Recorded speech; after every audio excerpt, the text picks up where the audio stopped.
Hello students, कैसे हो आप सब। आई होप आप सभी अच्छे होंगे और अपनी प्रिपरेशन में लग रहे होंगे।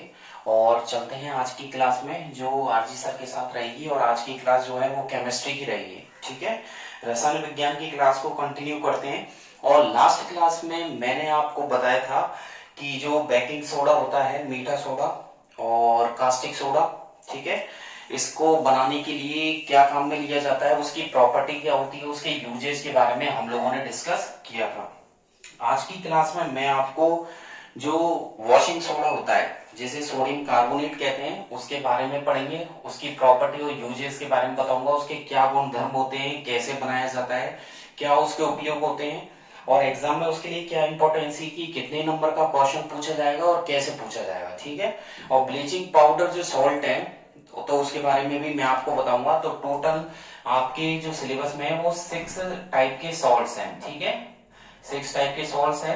पहला तो था आपका NaCl, सोडियम क्लोराइड। फिर आपका वो कास्टिक सोडा हो गया, NaOH, जिसे सोडियम हाइड्रोक्साइड बोलते हैं। फिर आपका हो गया बेकिंग सोडा, NaHCO3, ये आपका बेकिंग सोडा हो गया, ठीक है। फिर आपका हो गया washing soda, Na2CO3 dot 10H2O। Then आपका है ब्लीचिंग पाउडर, CaOCl2, और 6 है आपका POP, जिसका फॉर्मूला है CaSO4 डॉट हाफ H2O। ये आपके 6 टाइप के सॉल्ट्स हैं। कौन कौन से हैं? एक तो आपके NaCl है, ये सोडियम क्लोराइड कैसे बनाया जाता है। दूसरा आपके जो है वो है आपके क्या बोलते हैं कि NaOH कैसे बनता है। फिर आपके है बेकिंग सोडा कैसे बनाया जाता है, उसके बारे में। बेकिंग सोडे के बाद में आपके है बेकिंग सोडा हो गया, फिर सोडियम कार्बोनेट हो गया, CaOCl2 है, POP है, इसके बारे में। तो चलते हैं, हम कंटिन्यू करेंगे वॉशिंग सोडे के बारे में, ठीक है। तो यहां से देखिएगा, तो आपके बाकी के सॉल्ट्स तो मैंने आपको बता दिए थे। तो आज की क्लास में हम लोग वॉशिंग सोडा को उठाएंगे, ठीक है। तो देखिएगा, यहाँ पर मैं लिख देता हूं वॉशिंग सोडा, यानी कि जो कपड़े धोने का होता है वॉशिंग सोडा, ठीक है। इसका जो फॉर्मूला होता है वो होता है Na2CO3 डॉट 10H2O। क्या होता है? Na2CO3 dot 10H2O। इसका नाम जो केमिकल फॉर्मूला है, रासायनिक नाम सोडियम कार्बोनेट होता है। क्या होता है? सोडियम कार्बोनेट होता है। तो इसका रासायनिक नाम है सोडियम कार्बोनेट। इसका जो सूत्र हो गया वो हो गया Na2CO3 डॉट 10H2O। अंडरस्टैंड? और ये जो प्रोसेस है वो सॉल्वे प्रोसेस के नाम से जानी जाती है। किसके नाम से जानी जाती है? सॉल्वे प्रोसेस के नाम से ये जानी जाती है। इसे सॉल्वे प्रोसेस कहते हैं। और इसमें क्या है कि जो इसे वॉशिंग सोडा तो कहते ही है। तो अब हमारा जो बेकिंग सोडा था NaCO3, उसको गर्म करेंगे, ठीक है। तो इसमें बेकिंग सोडा को जो गर्म किया जाता है तो आपके वॉशिंग सोडा बनता है, और वॉशिंग सोडा के साथ वाटर बनेगा और कार्बन डाइऑक्साइड गैस भी बनेगी। अंडरस्टैंड? तो देखिएगा, इसका जो अगर नॉर्मल नाम देखें तो नॉर्मल नाम हो गया सोडा ऑफ वॉशिंग। तो इसे बोलते हैं, इसका नॉर्मल नाम हो गया सोडा ऑफ वॉशिंग या धोने का सोडा हो गया, ठीक है। इसे मैं लिख देता हूं हिंदी में धोने का सोडा। अंडरस्टैंड? तो ये धोने का सोडा हो गया। और ये जो होता है, इसका जो केमिकल नेम तो मैंने आपको बता ही दिया था। केमिकल नेम है इसका सोडियम कार्बोनेट। अंडरस्टैंड? और इसके अंदर इसका जो फॉर्मूला है वो है Na2CO3 डॉट 10H2। तो इसके अंदर जो वाटर ऑफ क्रिस्टलाइजेशन होता है, मैं यहाँ मेंशन कर देता हूँ स्क्रीन पे, वाटर ऑफ क्रिस्टलाइजेशन। तो वाटर ऑफ क्रिस्टलाइजेशन कितना है? 10 है। तो यानी कि यहाँ पर 10 अणु ये कंटेन करता है। किसके कंटेन करता है? वाटर के। क्योंकि इसका नॉर्मल फॉर्मूला आपने छोटी क्लास में पढ़ा हो तो क्या होता है? Na2CO3, और इसके साथ 10 अणु वाटर के ऐड किए हुए होते हैं। तो इसका फॉर्मूला क्या बन जाता है? Na2CO3 dot 10H2O। तो इसके अंदर 10 जो मॉलिक्यूल्स है वाटर ऑफ क्रिस्टलाइजेशन के है, किसके साथ है? 10 मॉलिक्यूल्स 1 मोल Na2CO3 के साथ। तो यहां पर देखिएगा 1 मोल जो Na2CO3 है, तो जैसे कि सोडियम कार्बोनेट है उसका तो लिया गया है 1 मोल, ठीक है। तो यहां पर मेंशन कर दिया 1 मोल Na2CO3, यानी कि सोडियम कार्बोनेट का 1 मोल प्लस इसके साथ 10 मॉलिक्यूल्स। 10 मॉलिक्यूल्स का मतलब होता है 10 अणु ऐड किए गए किसके? जल के। तो जल के यानी कि वाटर के 10 मॉलिक्यूल्स ऐड किए हैं, तो टोटल फॉर्मूला निकल के आता है Na2CO3.10H2। अंडरस्टैंड, ये इसका फॉर्मूला हो गया है। और ये जो बनाया जाता है वो सोलवे प्रोसेस के थ्रू बनाया जाता है। इसमें सोडियम कार्बोनेट को किसको, सोडियम कार्बोनेट को जो बनाया गया है वो बेकिंग सोडे को गर्म करके बनाया जाता है। तो इसकी जो बनाने की प्रोसेस है, ठीक है, आपसे पूछेगा बनाने की जो विधि है उस विधि का नाम है साल्वे प्रोसेस, साल्वे विधि है। तो आपसे पूछे क्वेश्चन में आपसे पूछे कि साल्वे विधि को बताइए, तो आप किसका जवाब दोगे, वॉशिंग सोडे का जवाब दोगे। या आपसे पूछे सोल्वे प्रोसेस क्या होती है, तो आप उसमें वॉशिंग सोडा बनाओगे। क्या बनाओगे उसमें, आप वॉशिंग सोडा बना के बताओगे। अंडरस्टैंड। और आपसे पूछ ले क्लोर एल्केली प्रोसेस, ठीक है, क्लोर क्षार एल्केली या क्लोर क्षारीय प्रोसेस विधि पूछ ले, तो उसमें आप कास्टिक सोडा बनाओगे। क्या बनाओगे उसमें, आप कास्टिक सोडा बनाओगे। तो क्लोर एल्केली प्रोसेस जो है वो कास्टिक सोडा बनाने की प्रोसेस है। और आपके जो साल्वे प्रोसेस है, साल्वे प्रोसेस जो है वो आपके क्या बनाने की प्रोसेस है, वॉशिंग सोडा बनाने की प्रोसेस है। अंडरस्टैंड। तो यानी कि वॉशिंग सोडा अगर आपसे बनवाए तो आप समझ जाना साल्वे प्रोसेस पूछ रहा है, साल्वे विधि पूछ रहा है। और आपसे यदि पूछे सोडियम हाइड्रोक्साइड कास्टिक सोडा बनवाए तो आप समझ जाना क्लोर एल्केली प्रोसेस यहां पर बनवाई जा रही है। अंडरस्टैंड। इसके बाद चलें तो यानी कि ये जो प्रोसेस है कौन सी, वॉशिंग सोडा बनाने की जो प्रोसेस है वो सोलवे प्रोसेस है। और इस ये जो बनाई जाती है वो हम बेकिंग सोडा को, जो मीठा सोडा होता है, बेकिंग सोडा को हीट दे करके, उसको हीटिंग दे करके बनाई जाती है। तो बेकिंग सोडा को हीटिंग दोगे, बेकिंग सोडा को यदि हीटिंग दी जाएगी तो क्या बन जाएगा, बेकिंग सोडा को यानी मीठा सोडा गर्म करोगे तो आपके ये बन जाएगा वॉशिंग सोडा। अंडरस्टैंड। तो यानी कि हीटिंग ऑफ, तो वॉशिंग सोडा यहां पर मेंशन कर देता हूं, washing soda is prepared, washing soda is prepared by heating, गर्म करके, by heating of baking soda। Understand. मीठे सोडे को गर्म करके वॉशिंग सोडा बनाया जाता है। और इसमें क्या होता है, 10 मॉलिक्यूल्स ऑफ वाटर, जल के 10 अणु ऐड कर दिए जाते हैं। वाटर ऑफ क्रिस्टलाइजेशन 10 होता है। तो टोटल आपकी ये प्रोसेस जो होती है वो कैसे हो जाएगी, देखिएगा यहाँ पर जो बेकिंग सोडा होता है, बेकिंग सोडा जो होता है उसका फॉर्मूला है NaHCO3। इसको गर्म करेंगे तो ऊपर लिख देते हैं हीटिंग, क्या मेंशन कर देते हैं, हीटिंग। और हीटिंग ना करो आप तो डेल्टा का साइन आप बना सकते हो। तो इसको गर्म करेंगे, क्या बनेगा, Na2CO3 washing soda plus carbon dioxide gas plus water, ये आपको ध्यान रखना है। तो बेकिंग सोडा को गर्म किया गया है तो क्या बना, sodium carbonate plus water plus CO2। यहां पर सोडियम के 2 मॉलिक्यूल्स यहां पर 2 कर दीजिए, बैलेंस हो जाएगी। अगेन हम इसको उठा लेते हैं, किसको, इसको उठा लेते हैं, नाम तो आप लिख ही देना। इसके नीचे मीठा सोडा या बेकिंग पाउडर हो गया, इसके नीचे आपके अभी सोडियम कार्बोनेट है, प्रॉपर जो वॉशिंग सोडा है, प्रॉपर वॉशिंग सोडा अभी तैयार नहीं हुआ है, सोडियम कार्बोनेट। अंडरस्टैंड।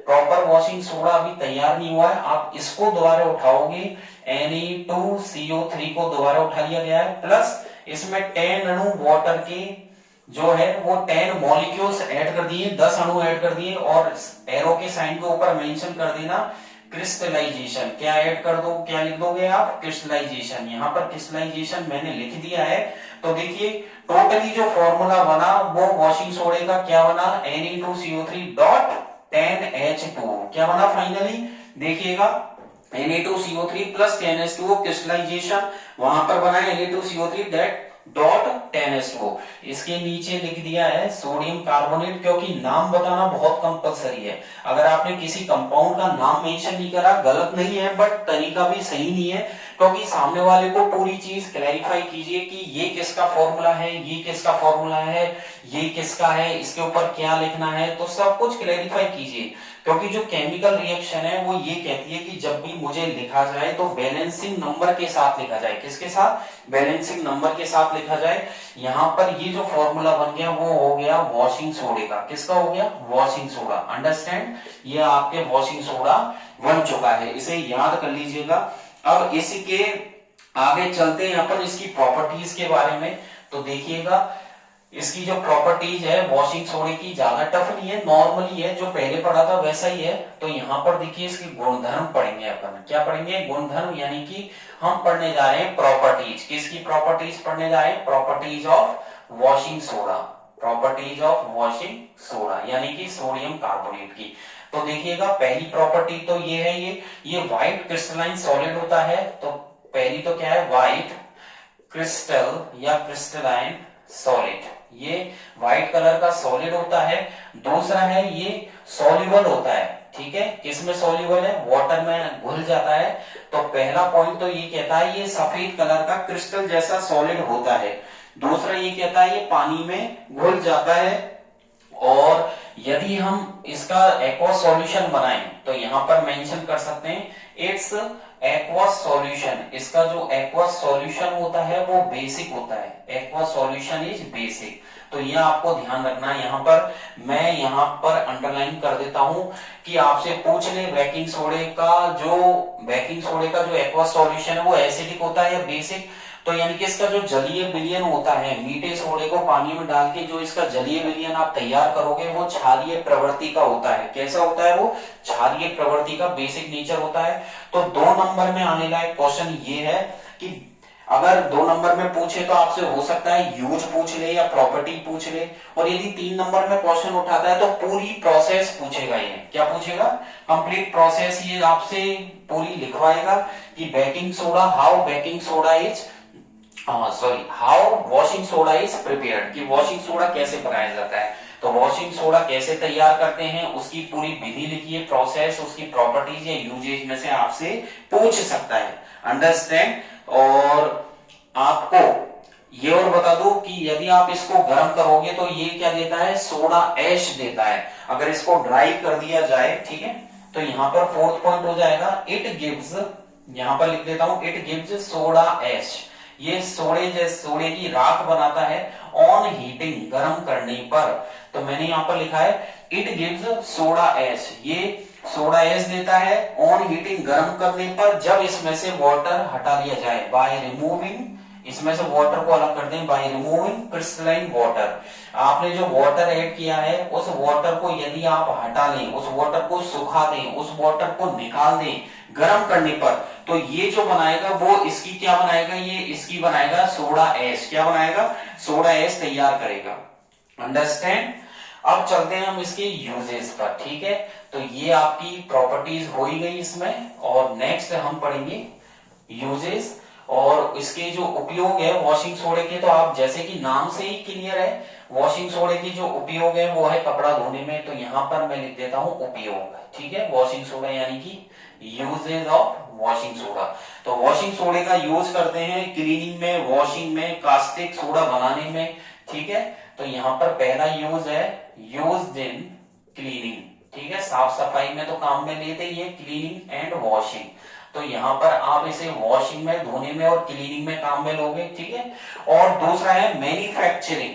क्या तैयार करते हैं हम? इससे कास्टिक सोडे को भी तैयार किया जा सकता है। तो manufacturing of caustic soda baking powder. ठीक है, तो यहाँ पे लिख सकता हूं मैं मैन्युफैक्चरिंग, तैयार करने में क्या? Caustic soda. यहां पर लिख दिया गया है स्क्रीन पर caustic soda, baking powder. Baking powder भी आप तैयार कर सकते हैं। तो देखिए क्या क्या तैयार कर सकते हैं? कास्टिक सोडा है, बेकिंग पाउडर है, ठीक है, गिलास, बोरेक्स, इससे तैयार कर सकते हैं। ठीक है, चलें आगे की तरफ। तो देखिए कास्टिक सोडा, बेकिंग पाउडर बनाया जा सकता है।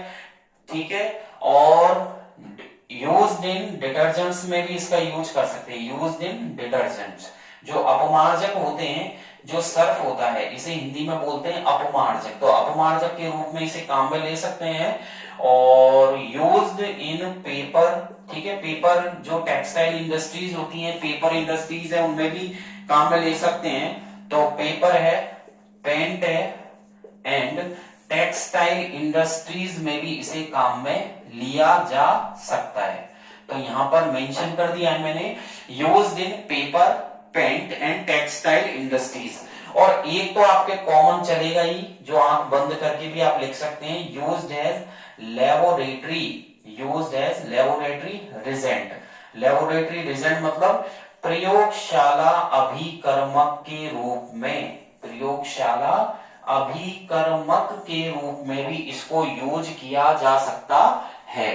तो देखिएगा, इसे पेपर इंडस्ट्रीज, पेंट और टेक्सटाइल इंडस्ट्रीज में काम में ले सकते हैं। अपमार्जक के तौर पे आ सकता है। ग्लास, बेकिंग पाउडर, कास्टिक सोडे की मैन्युफैक्चरिंग, उन्हें बनाने में काम में ले सकते हैं। क्लीनिंग, वॉशिंग में ले सकते हैं। लेबोरेटरी रिजेंट यानी कि प्रयोगशाला अभिकर्मक के तौर पे भी ये काम में आ जाता है। आगे की तरफ बढ़ते हैं। आपके एक और रह रहा है, आई थिंक कौन कौन से हो गए हमारे, सोडियम क्लोराइड बनाने की प्रोसेस होगी, कास्टिक सोडा जिसे क्लोरएल्केली प्रोसेस बोलते हैं, NaOH ये हो गया, बेकिंग सोडा हो ही गया है आपके, इसके बाद में वॉशिंग सोडा आपके कंप्लीट हो गया है, ठीक है, और ब्लीचिंग पाउडर CaO, Cl2 आपके कंप्लीट हो गया है। अब चलते हैं पीओपी की तरफ, ठीक है। अब हम पढ़ेंगे पीओपी यानी कि प्लास्टर ऑफ पेरिस, जो कि जिप्सम को गर्म करके तैयार किया जाता है। तो यहां पर हम लिख देते हैं, यहां पर मैं मेंशन कर देता हूं, यहां पर लास्ट एंड फाइनल है आपके प्लास्टर ऑफ पेरिस। तो यहां पर लिख दिया है मैंने प्लास्टर ऑफ पेरिस, ब्रैकेट में पीओपी, फॉर्मूला है CaSO4 डॉट हाफ H2O। क्या है formula? CaSO4 dot half H2O, calcium sulphate, half hydrate of calcium sulphate. Understand?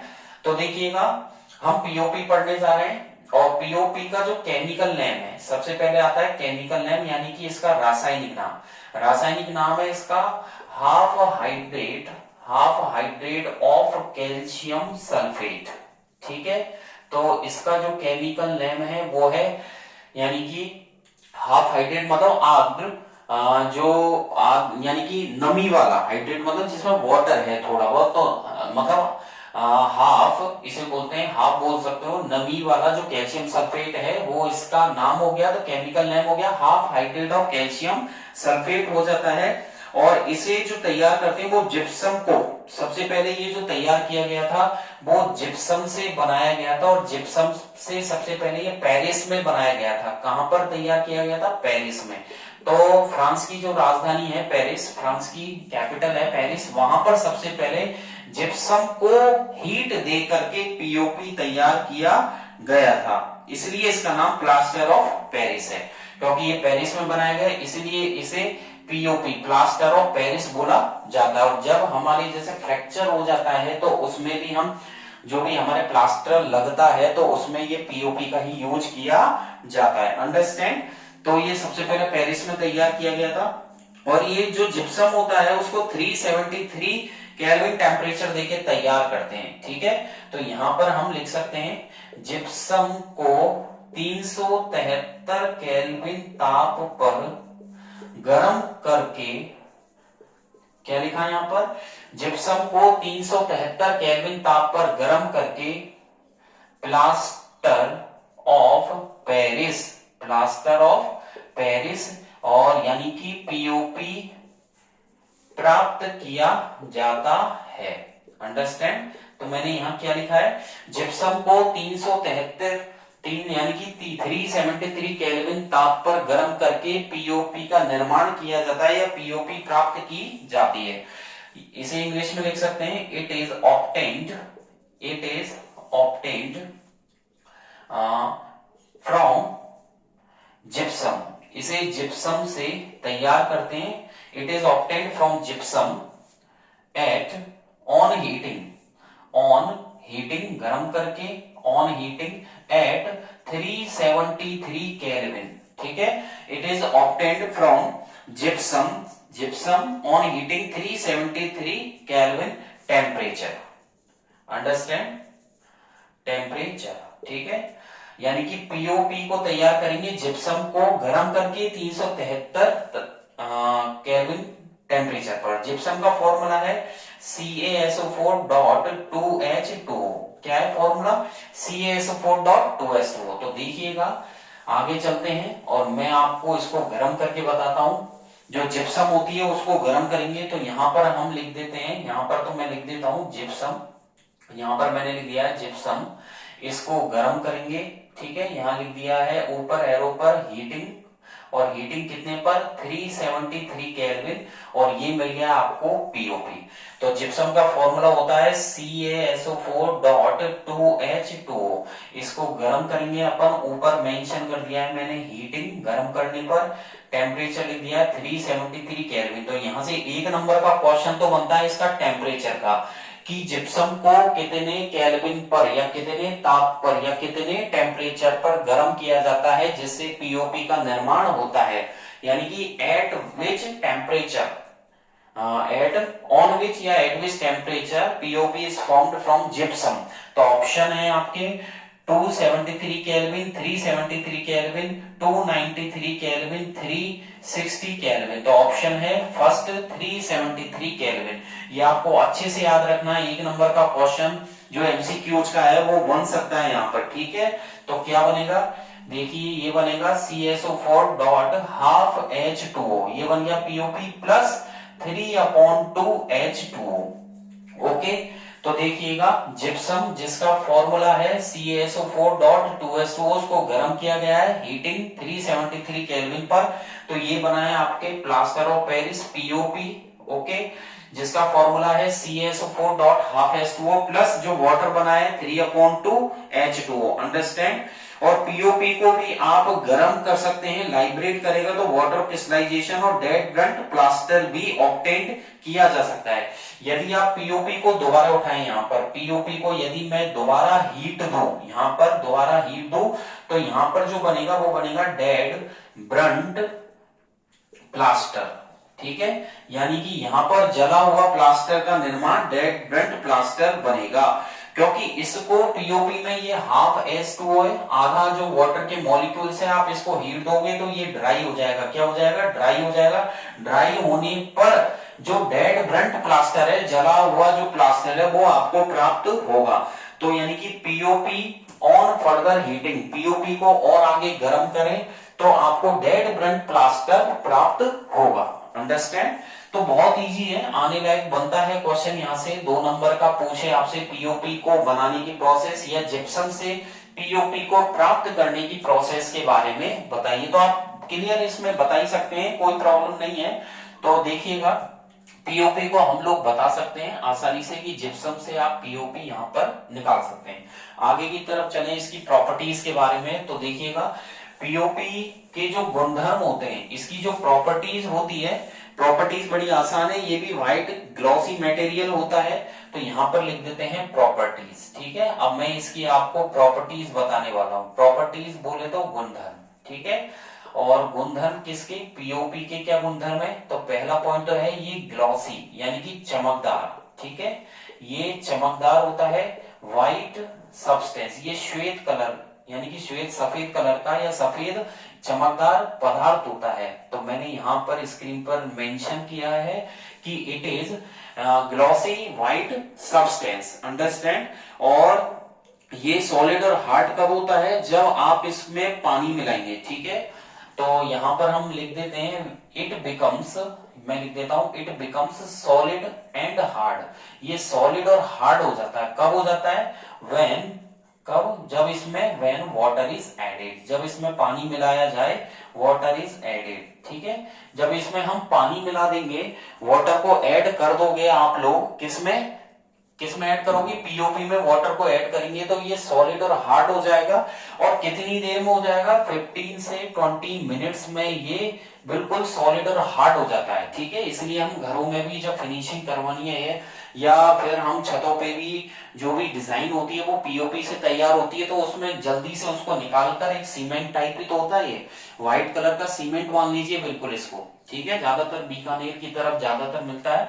तो उसमें मिलाकर, पानी मिलाकर इसको जल्दी से एक मतलब थिक टाइट बन जाता है एक, और इसे डायरेक्ट लगा दिया जाता है जिससे ये हार्ड हो जाता है 15 से 20 मिनट में। ठीक है, और इसके आगे चलते हैं हम यूजेस। तो इसके उपयोग के बारे में देखिएगा, यूजेस के बारे में। तो इसके जो उपयोग है, किसके उपयोग, पीओपी के, तो मैं यहां लिख देता हूं यूजेस, यानी कि पीओपी के जो उपयोग है, तो इसका यूज करते हैं प्लास्टर के रूप में। ठीक है, तो पहला यूज है इसका, यूज्ड एज प्लास्टर, प्लास्टर के रूप में होगा। To join broken bones, to join broken bones, तो जो टूटी हुई हड्डियां होती हैं, फ्रैक्चर हो जाते हैं, उनके लिए भी हम प्लास्टर लगवाते हैं। तो मैंने लिखा है used as plaster to join broken bones, टूटी हुई हड्डियों को जोड़ने के लिए भी होता है। ठीक है, और हाउसेस के कंस्ट्रक्शन में भी इसका यूज होता है, तो मैं लिखूंगा यूज्ड एज कंस्ट्रक्शन। ठीक है, कंस्ट्रक्शन ऑफ हाउसेस, अंडरस्टैंड, यानी कि हम घरों का कंस्ट्रक्शन करवाते हैं तो भी पीओपी का यूज किया जा सकता है। और पीओपी का देखो प्लास्टर के रूप में हो ही गया, और कंस्ट्रक्शन ऑफ हाउसेज है, डेंटल ट्रीटमेंट में भी है। ठीक है, यूज्ड एज डेंटल, जो कई बार क्या होता है हमारे जो जॉज है कई बार टूट जाते हैं, उन्हें सेट करना होता है, तो हमारे जबड़े जो होते हैं जॉज, उनको सेट करने के लिए भी जो डेंटल होते हैं, डेंटिस्ट होते हैं, जो दंत चिकित्सक होते हैं, वो भी इसका यूज करते हैं। तो यूज्ड एज डेंटल ट्रीटमेंट, मैंने यहां लिख दिया है यूज्ड एज डेंटल ट्रीटमेंट, जो दंत चिकित्सक होते हैं वो भी जबड़े को या जॉज को सेट करने के लिए पीओपी को, मतलब ये हार्ड हो जाता है तो उससे क्या होता है हड्डियां बिल्कुल अपनी जगह सेट हो जाती है, उसमें भी लेते हैं। ठीक है, और स्टेच्यूज बनाने में भी इसका यूज करते हैं। तो यूज्ड इन मेकिंग, मैंने यहां लिख दिया स्क्रीन पर मेकिंग स्टेच्यूज, तो स्टेच्यूज बनाने में भी, स्मारक बनाने में भी इसका यूज होता है। तो देखिएगा इसका यूज कहाँ कहाँ होता है, इसका यूज होता है मतलब प्लास्टर के रूप में तो होता ही है, हड्डी को जोड़ने में, स्टेच्यूज बनाने में होता है, और हाउस कंस्ट्रक्शन ऑफ हाउसेज में भी इसका यूज होता है, डेंटल ट्रीटमेंट में भी इसका यूज किया जाता है। और लास्ट का जो एक क्वेश्चन आता है वो आता है वाटर ऑफ क्रिस्टलाइजेशन, तो मैं यहां पर लिख देता हूं वाटर ऑफ क्रिस्टलाइजेशन। ठीक है, यहां पर आपके सारे सॉल्ट फिनिश हो जाते हैं, और लास्ट में जो बचता है आपके कुछ छोटे क्वेश्चंस है, तो मैं यहां पर लिख देता हूं वाटर ऑफ क्रिस्टलाइजेशन। तो देखिएगा यहां से 1 नंबर का क्वेश्चन बनता है water of crystallization, water of crystallization. ठीक है, तो वाटर ऑफ क्रिस्टलाइजेशन क्या होता है, इसे क्रिस्टलन जल कहते हैं, क्रिस्टलन जल। तो वाटर ऑफ क्रिस्टलाइजेशन का मतलब है the number of water molecules attach with the unit formula of salt. जैसे कि मैंने आपको पीओपी का बताया था CuSO4 CaSO4 dot half H2O, तो जो मुख्य फार्मूला होता है कंपाउंड, उसके साथ जो वाटर के अणु जो जुड़े हुए होते हैं वो वाटर ऑफ क्रिस्टलाइजेशन होता है। जैसे कि कोई सा भी ले लीजिए, वॉशिंग सोडा था Na2CO3 डॉट 10H2O, तो वॉशिंग सोडा का जो कंपाउंड था यौगिक वो तो ये था, इसके साथ वाटर ऐड है तो 10H2O, ये इसका वाटर क्रिस्टलाइजेशन है। तो ये हो गया the number of water molecules, the number of water molecules attached with the unit formula of salt. ठीक है, यूनिट फॉर्मूला ऑफ सॉल्ट मैंने लिखा है the number of water molecules attached with the unit formula of salt is called water of crystallization. ठीक है, is called water of crystallization. ठीक है, इसे क्रिस्टलन जल के कहा जाता है, अंडरस्टैंड। और इसका एग्जाम्पल है, तो एग्जाम्पल एक तो आपके ये पीओपी का हो ही गया, वॉशिंग सोडे का आपका एग्जाम्पल ये हो ही गया। एलम का लेना चाहें आप, एलम मतलब फिटकरी का, तो ये हो जाएगा K2SO4 Al2SO4 का होल थ्राइस डॉट 24H2O। क्या है फॉर्मूला, K2SO4 Al2SO4 का होल 3 डॉट 24H2O। यहाँ पर 24 वाटर क्रिस्टलाइजेशन है, वॉशिंग सोडे में 10 है, पीओपी में हाफ है, और जिप्सम का लिए तो CaSO4.2H2 हो जाएगा। यहाँ पर ये 2 हो जाएगा वाटर ऑफ क्रिस्टलाइजेशन। अंडरस्टैंड?